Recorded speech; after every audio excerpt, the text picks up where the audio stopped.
25 जुलाई को डीलर्स ने दो सरकारी कंपनियों के स्टॉक्स में कराई खरीदारी। आइए बताते हैं कि कम समय में ज्यादा मुनाफा कमाने के लिए डीलर्स ने किन शेयरों पर जताया है भरोसा। फिर निफ्टी एक्सपायरी के दिन बाजार फ्लैट बंद हुआ। 25 जुलाई को सबसे ज्यादा तेजी मेटल, एनर्जी, ऑटो शेयरों में देखने को मिली। कारोबारी हफ्ते के दूसरे दिन पीएसई, फार्मा भी बढ़त पर बंद हुए हैं, लेकिन पीएसयू, बैंक, एफएमसीजी, रियल्टी शेयरों पर दबाव नजर आया। सेंसेक्स के 30 में से 16 शेयरों में गिरावट देखने को मिली। निफ्टी के 50 में से 25 शेयरों में गिरावट नजर आई। निफ्टी बैंक के 12 में से 10 शेयरों में गिरावट देखने को मिली। ऐसे में आइए जानते हैं कि डीलिंग रूम में किन दो स्टॉक्स में दांव चला गया है। एनटीपीसी, डीलर्स ने इस सरकारी कंपनी के स्टॉक पर खरीदारी करने की राय दी है। डीलर्स ने एनटीपीसी के शेयर में जोरदार खरीदारी करवाई। डीलिंग रूम्स में डीलर्स ने अपने क्लाइंट्स को इसमें बीटीएसटी यानी आज खरीदने और कल बेचने की रणनीति अपनाने की राय दी है। तो अगर आज आपने इस स्टॉक को खरीद लिया है तो कल इसे बेच के अपना मुनाफा कमा सकते हैं। डीलर्स को लगता है कि इस स्टॉक में 205 से 208 रुपए के लेवल्स देखने को मिलेंगे। इस ट्रेड में एफआईआईज ने भी खरीदारी की है। गेल, वहीं दूसरे स्टॉक के तौर पर डीलर्स ने पीएसयू स्टॉक पर ही दांव लगाया है। डीलर्स ने गेल के शेयर में खरीदारी करने की राय अपने क्लाइंट्स को दी है।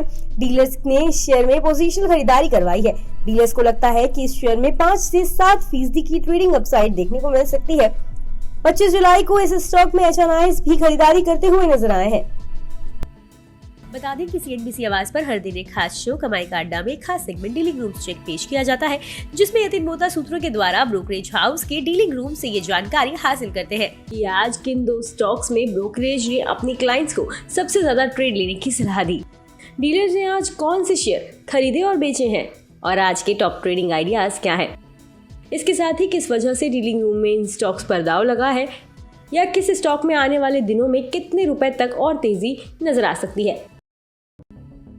बता दें कि यहाँ मुहैया जानकारी सिर्फ सूचना हेतु दी जा रही है। मार्केट में निवेश बाजार जोखिमों के अधीन है। निवेशक के तौर पर पैसा लगाने से पहले हमेशा एक्सपर्ट से सलाह लें। मनी कंट्रोल की तरफ से किसी को भी पैसा लगाने की यहाँ कभी भी सलाह नहीं दी जाती है।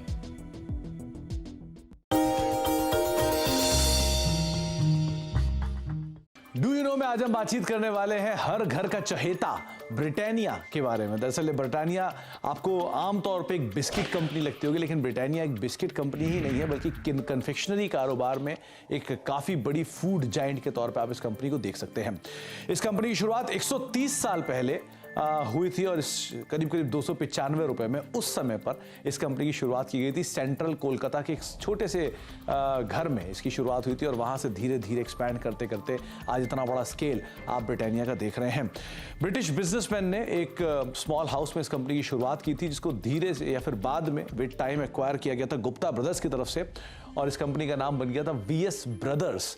लेकिन विद टाइम इस कंपनी में मल्टीपल चेंजेस हुए ओनरशिप को लेकर, जिसके बाद और फेरबदल हुआ और एक ऐसा भी समय आया 1979 में जबकि नेबिस्को ब्रांड, जो ओरियो के एक संस्थापक के तौर पे जानते हैं, जिनको आप ओरियो बिस्किट को अगर आप जानते हैं तो वो नेबिस्को की ब्रांड रहे हैं, उन्होंने इस कंपनी को एक्वायर कर लिया था। एक मेजर स्टेक करीब 27-28% के आसपास स्टेक वो इस कंपनी के अंदर ओन करते थे। लेकिन जो एग्जिस्टिंग प्रमोटर है वाडिया ग्रुप ने, उन्होंने करीब 1990 में इस कंपनी को एक्वायर किया।